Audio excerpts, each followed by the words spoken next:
How do you stay current? How do you keep this thing going? We'll just all get together and keep happy and keep smiling, stay in shape, keep our heads in the right direction, and just try to write the hits. Well, not really. We haven't had a chance to work this one out yet, Dave. No. This is the thing that you and I were talking about. Normally you get together and choreograph a number. How did you know what to do with this one? Well, it all comes of 7 years' work, I guess. There was a time when black music groups like the Temptations, the Delfonics, and the Stylistics were living legends of the 1960s and 70s. From sweet soul melodies to soaring falsetto vocals, they wrote a golden chapter in the history of world music.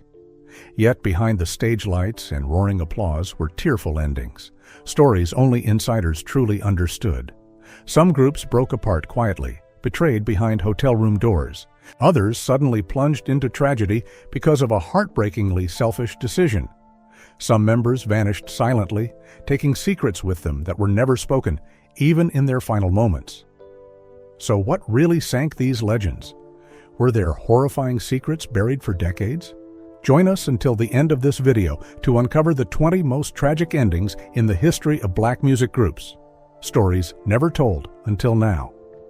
20. The Bar-Kays, the buried secret behind a plane crash tragedy. The Bar-Kays, one of the defining names of funk and soul in the 1960s, 1970s, delivered vibrant, electrifying music that inspired millions. With hits like Soulfinger, 1967, and collaborations with Otis Redding and Isaac Hayes, they rose to global fame, proving the creative power of black musicians in American music. But behind the glitz and thunderous ovations was a heartbreaking tragedy that shook the world. On December 10, 1967, a chilly afternoon in Madison, Wisconsin, became a tragic landmark in music history. The fateful flight carrying Otis Redding and members of the Bar-Kays crashed into Lake Monona, claiming the lives of Redding and 4 group members, Phelan Jones, Ronnie Caldwell, Carl Cunningham, and Jimmy King. The warm, fiery sounds of funk and soul, the soaring success of Soulfinger, were suddenly silenced, leaving behind an unfillable void. James Alexander, the sole survivor of that flight, carried a devastating secret about the tragedy that had taken his bandmates' lives. It turned out that, at the very last minute, in a moment of selfish haste, he had switched plane tickets with Phelan Jones, his close friend. While the others wanted to wait for a later flight to rest a bit, James convinced them that catching the earlier one would save time and keep them on schedule. In truth, he traded tickets with Phelan, claiming he was too exhausted and needed more rest.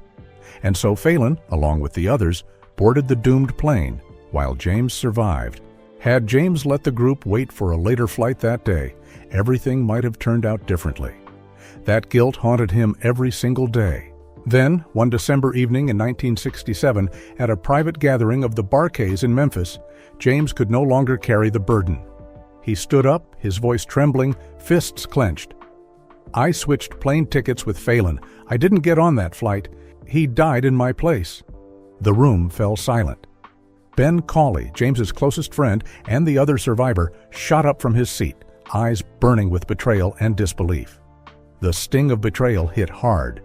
Their bond, once forged through the most glorious moments of their musical journey, shattered instantly. No apology, no explanation could ever heal that wound. That agonizing confession marked not just the end of a friendship, but the disintegration of the Bar-Kays themselves. Attempts to reunite were delayed by tension and wounds that never healed. The group lost its chance to rise from the ashes, to be reborn from inner conflict. The price was too high, their musical career withered, and the spotlight they once basked in dimmed for good. After Stax Records went bankrupt in 1975, the Bar-Kays signed with Mercury Records but never regained their stride. Their careers slowly faded, members dropped out one by one, and by the 1980s, the group had dissolved. The dazzling brilliance of the Bar-Kays crumbled along with their irreparable riffs. They were musical legends, but also living proof of a painful question. When pain and life intertwine, can even the brightest light escape the shadows of the past? 19. Sly and the Family Stone, the Brazen Betrayal. With hits like Everyday People and Dance to the Music, Sly and the Family Stone didn't just revolutionize popular music in the late 1960s, they sparked a dream of a world beyond racial lines. But behind the upbeat drums and radiant smiles was a dark secret no one could have imagined, a betrayal that shattered the band from within. On the night of September 10, 1970, at a lavish mansion perched on the Hollywood Hills, an artist's party was reaching its peak. Amid swirling cigarette smoke and dim, moody lights, Sly Stone slumped at a grand piano, eyes bloodshot, his voice slurring from the high. A well-known music magazine reporter approached to greet him. Before the journalist could even ask a question, Sly, in a moment of reckless blurting, muttered, "I've been cashing Freddie's royalty checks for months now." The bombshell spread like wildfire. Who could believe a legend would betray his own brother? By the next morning, Freddie Stone, the older brother, the soul of the band's funk guitar, quietly packed his things. He left only his guitar hanging on the wall and a brief note, "Never gamble with family." The family stone was fractured from that very moment. Without Freddie's guitar, without trust among the members, something vital was gone. They continued recording, kept releasing albums, but the closeness had vanished. Journalists were later invited to stay silent with hush money and confidentiality contracts. But fans began noticing the decline. Sly started missing shows, sometimes disappearing for weeks at a time. And in 1983, after years lost to drugs and denial, Sly and the Family Stone officially disbanded. A band once symbolizing interracial unity ended in the deepest kind of division, a betrayal between brothers.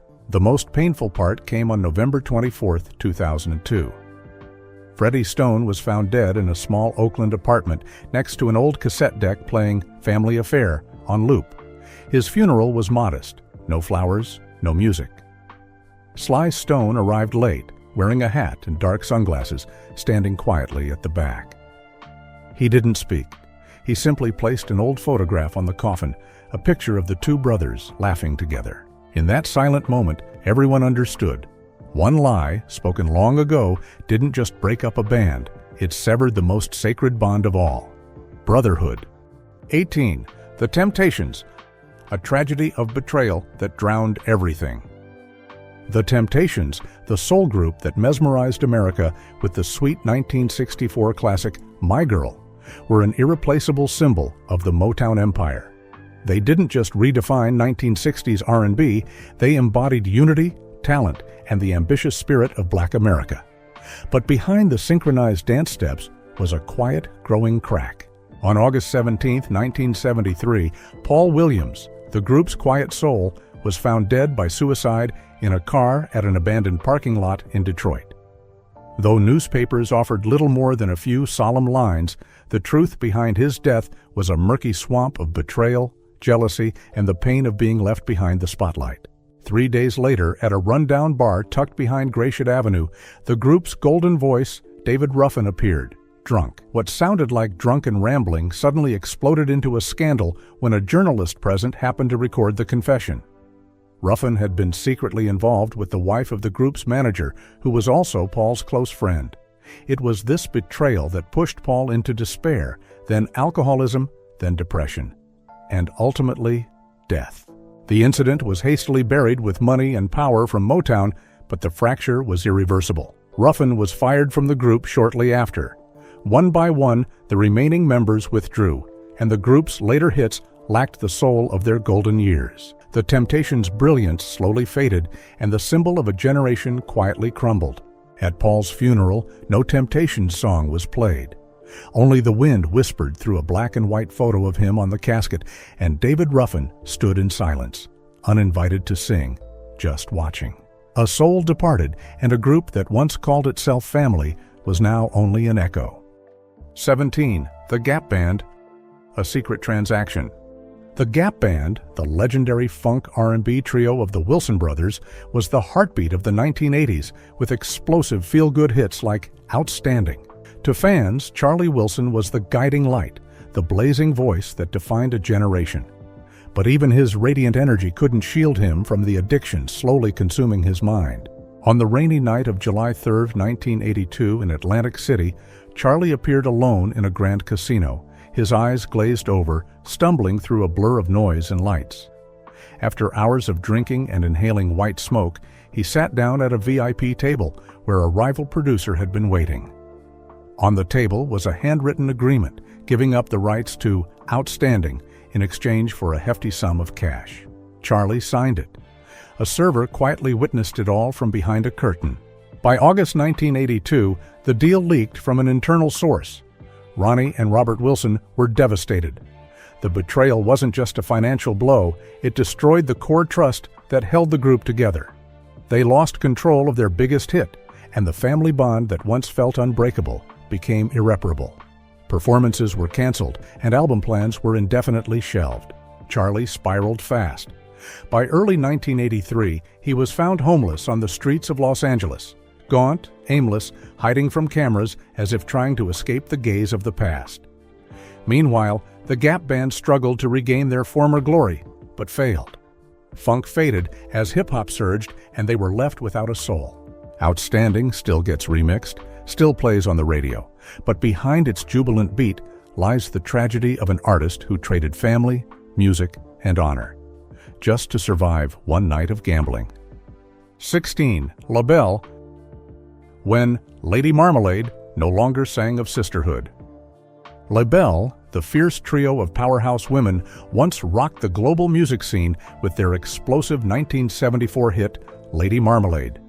They were pioneering black women who brought the rebellious, liberating spirit of disco soul beyond the confines of 1970s prejudice, becoming symbols of unity and female empowerment in music. But just when the spotlight seemed to shine at its brightest, an internal fracture brought it all crashing down. On the night of February 18, 1975, La Belle stayed at a luxury hotel in New York, deep into their exhausting tour schedule. After a production meeting wrapped up earlier than expected, Patti LaBelle returned to her room, drained. She walked down the quiet hallway, planning to stop by her husband's suite to say a few words before resting. The door was slightly ajar. From inside came a soft, familiar laugh that made her pause. Patti gently pushed the door open and froze. Before her were two figures scrambling in panic. Sarah Dash, the youngest member of the group, sat curled up in a wrinkled nightgown. Beside her was the man Patti had called her husband for years. For Patti, the picture said it all. She had been betrayed by the sister she trusted most. Without a word, Patti took off her wedding ring and placed it on the table beside the bed. Then she turned and walked out. Just before the door closed behind her, her voice, calm but cold, cut through the silence. "You got the role." And that was the end of a sisterhood that once seemed unbreakable. The next morning, management issued a brief announcement. Sarah Dash would no longer join LaBelle on tour. No explanations followed, but the music world buzzed with whispers. Rumor had it Sarah's affair wasn't just about love, it was a play for the lead role in the upcoming spring tour. And so, the group that had once stood for unity and womanhood could never be the same again. Just a year later, in mid-1976, LaBelle officially disbanded. Patti LaBelle began a brilliant solo career, but the group that once led the charge for female soul never reclaimed its former glory. Sarah disappeared from the stage for years, and the bond between the three women who once made history together never truly healed. From that point on, Lady Marmalade was no longer a song of freedom. It was a bitter memory of a sisterhood silently shattered. 15. The Emotions. One signature that cost their musical soul. The Emotions, the trio of Hutchinson sisters, were once seen as icons of 1970s soul disco with their hit, Best of My Love. They weren't just successful for their harmonizing voices, but also for their close relationship with Earth, Wind and Fire, especially producer Maurice White. But on June 30th, 1977, during a sweltering afternoon in a Chicago studio, that bond of trust collapsed. Wanda, the eldest sister and lead vocalist, quietly signed an exclusive contract with a rival label. She even forged Maurice White's signature. That moment of selfishness, meant to seize control, ended up shattering the sacred bond holding the group together. When the deception came to light, Maurice cut all ties. the Emotions lost their biggest pillar of support. From then on, their songs no longer touched hearts the same way. And as the disco wave faded, so did they, disappearing into the quiet sadness of a once glittering stage. 14. The Chambers Brothers. The end came with one declaration.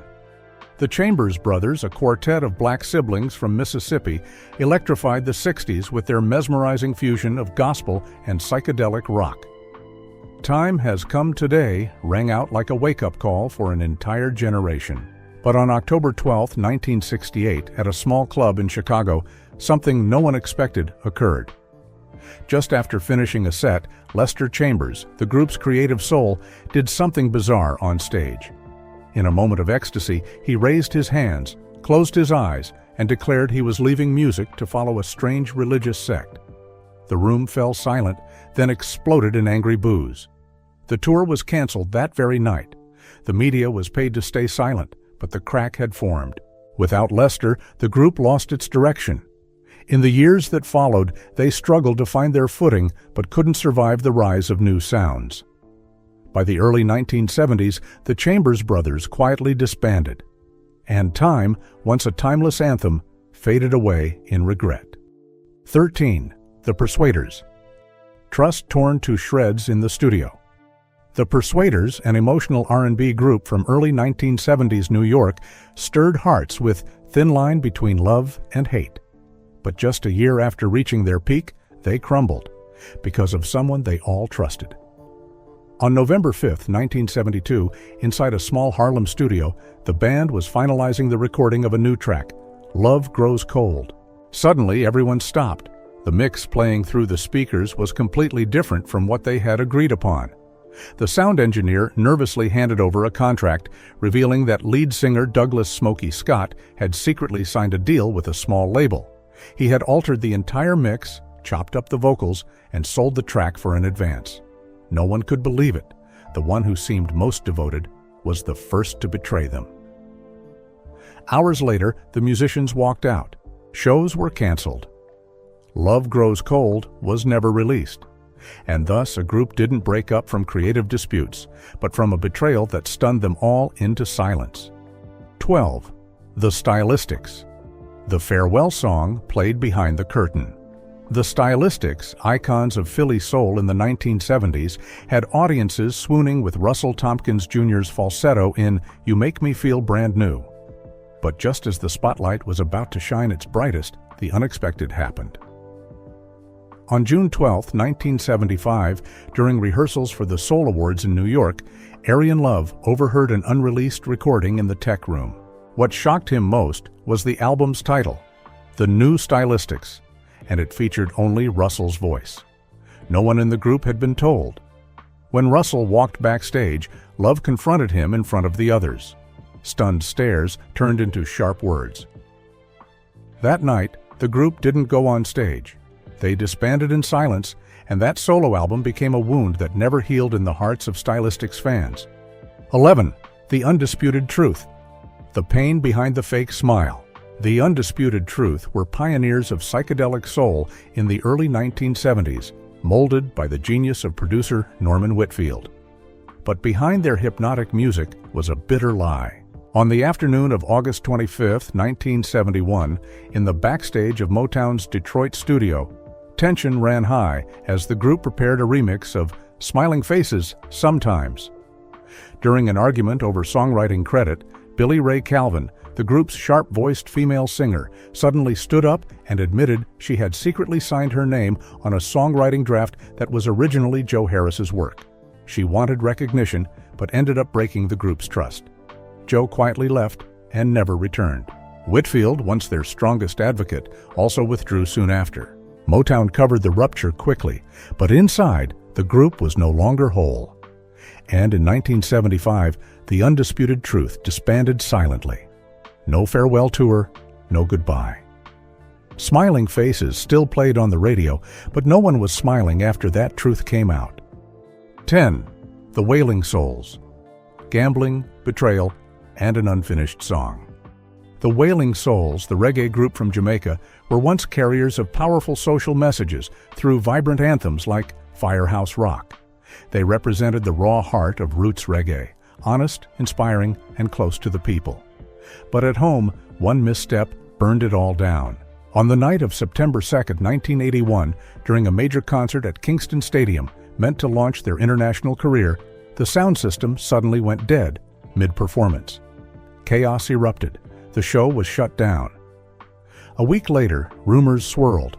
Garth Dennis, one of the founding members, had gambled away the tour's investment money on underground soccer bets. When confronted, he fled Jamaica. The group's international visas were immediately suspended. Foreign organizers pulled out. Who would have guessed a world tour was buried by one bet? And by 1984, the Wailing Souls quietly disbanded like a reggae flame once blazing, now reduced to a wisp of smoke drifting over Kingston's lake. 9. The Watts 103rd Street Rhythm Band, when the voice of the streets was stolen. The Watts 103rd Street Rhythm Band once powerfully embodied the street funk spirit of early 1970s Los Angeles. With Express Yourself, they ignited a fire of freedom and individuality at the heart of the city. But that very hit would mark an unexpected betrayal. On January 19, 1971, at Warner Brothers Studios, the band gathered for a group recording session. But when it was Charles Wright's turn, he walked into the booth alone, holding a private demo.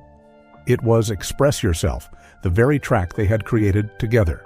Unknown to the rest, Charles had secretly signed a solo deal and removed the names of his bandmates from the project. When the album was released, the cover showed only Charles, standing alone. The others were stunned. No warning, no apology. That moment didn't just tear a band apart, it crushed the dream of an entire street music movement. Funk lost a symbol, and Charles lost the family who had stood by him through it all. 8. The Whispers. An echo of a goodbye that never came. The Whispers once enchanted audiences with their silky smooth R&B and flawless harmonies. And The Beat Goes On wasn't just a song, it was a musical mantra. But cracks began to form during what should have been an ordinary night. On March 4, 1981, after a show in San Francisco, the Scott twins received an anonymous letter. The letter accused Nicholas Caldwell of secretly meeting with the tour organizers and trading the group's schedule for a lucrative solo deal. In a tense hotel room confrontation, Caldwell didn't deny it. He simply said, "I needed to prove myself, just once." That night, the group fell apart. The tour limped on, but the lineup was never whole again.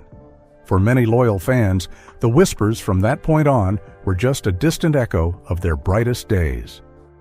7. The Chi-Lites. Everything shattered backstage. The Chi-Lites were once the voice of romantic soul in the 1970s, singing sweet words that melted hearts. But behind that smooth sound was a fracture no harmony could repair. On October 25, 1973, before a performance at the Chicago Theater, lead singer Eugene Record was found to have used the group's funds to throw a private party for his new girlfriend. The real blow wasn't the romance, it was that she had once dated another band member. Marshall Thompson, his friend since day one, quietly withdrew from the show without a word. The show went on, but no one's heart was in it. After that night, the members slowly drifted apart. Eugene released a solo album, and Oh Girl, once a lament of love, became a painful reminder of a group torn apart from the inside. 6. The Dramatics. A brazen theft. The Dramatics moved audiences with soul-stirring performances, none more than In the Rain. But that rain washed away the soul of the group itself. On August 13, 1972, in an Atlanta hotel, Ron Banks, the spiritual leader of the band, held a contract in his hand. It revealed that William Weegee Howard had signed away the rights to In the Rain under his own name, claiming full authorship for what had been a group effort. 3 weeks later, a solo version was released. The rest of the band was erased. Ron walked off the tour. Others followed. Producers backed out. Though the Dramatics continued as a name, the true soul of the group dissolved with that storm, quietly into memory. 5. The Manhattans. A prophecy, hidden in Kiss and Say Goodbye. The Manhattans were the sweet soul sound of New Jersey, and Kiss and Say Goodbye was the love song that melted millions of hearts. But it turned out to be a prophecy, not about romance, but about betrayal. On December 30th, 1977, during a celebration for their chart-topping hit, one member discovered that Kenneth Kelly had secretly signed a liquor endorsement deal under the group's name, violating their contract. Confronted, Kenneth admitted he used the money to pay off debts after a failed investment. Disappointment swept through the room. The group dissolved that very night. Though they later reunited, the bond was never the same. Kiss and Say Goodbye still plays on the radio, but for those who know the truth, it's a farewell kiss to a trust forever broken. 4. The Delfonics. The cost behind the golden voice. The Delfonics were the very definition of musical romance, with La La Means I Love You echoing through every Philly street in the 70s. But behind William Hart's perfect falsetto was a hidden cost. On April 12, 1970, during a live television taping, William suddenly collapsed on stage. Everyone thought it was exhaustion, but he had secretly taken a banned substance to preserve his voice. The fallout was quietly buried, but William's range never fully returned. The high notes faded, and with them, the group's magic. Randy Kane left shortly after. Rumors of internal tension exploded. By the late 1970s, the Delfonics were just a golden memory of a time when voices soared too high to ever come back down. 3. The Five Stairsteps. A farewell from the children under one roof. Known as the first family of soul, the Five Stairsteps gave America hope through their harmonies. But greed broke the very home they came from. On March 1, 1971, during a closed-door meeting at their Chicago apartment, eldest brother Clarence Burke Jr. announced he was leaving for a solo career. He had secretly signed an independent deal using the group's name without telling anyone. Their mother, the group's manager and moral compass, broke down in tears. His siblings silently stood and left the table. After that day, the Five Stairsteps were never seen together in full again. Oh, Child still plays on the radio, but for many, it's now a farewell from children who once shared the same roof. 2. The Friends of Distinction. A Lie Unmasked. The Friends of Distinction brought joy with hits like Grazing in the Grass, but behind the smiles was a painful fall. On August 5, 1970, at a charity event in Los Angeles, a reporter uncovered that Floyd Butler's prestigious scholarship records contradicted the hardship story he'd used to solicit donations. The interview, published 3 days later, caused public outrage. Sponsors pulled out, record labels backed away. Though no one said it aloud, trust within the group was never restored. They continued performing, but without connection. They were no longer friends in spirit. 1. The Main Ingredient. When one refusal betrayed it all. The Main Ingredient embodied tenderness and romance in R&B, but their leader, Cuba Gooding Sr., was the first to betray their founding ideals. On December 3, 1972, he refused to perform at a free benefit show in Harlem, the very place that raised them. The reason, written in an internal memo: "That place no longer fits my image." The backlash was swift. RCA canceled all promotion. His bandmates felt deeply betrayed. Soon after, Cuba left the group and faded into silence. The Main Ingredient never released another major hit. And Everybody Plays the Fool became a bitter prophecy. Everyone becomes the fool in their own story, eventually. And now, having journeyed through the rise and fall of 20 legendary black music groups, from the Temptations to the Manhattans, from the height of fame to the depths of collapse, perhaps we finally understand. Music is not just melody or lyrics, but the raw lives behind the spotlight. There are names lost from music history, faces once adored, now only remembered. But in these tragedies, in these human flaws and fragile bonds, they became more real than ever. So, which story stuck with you the most? What moment made you ache, made you angry, or brought tears to your eyes? Share your thoughts in the comments, and don't forget to like, subscribe, and ring the bell, so you never miss the forgotten tales and buried tragedies of black music history.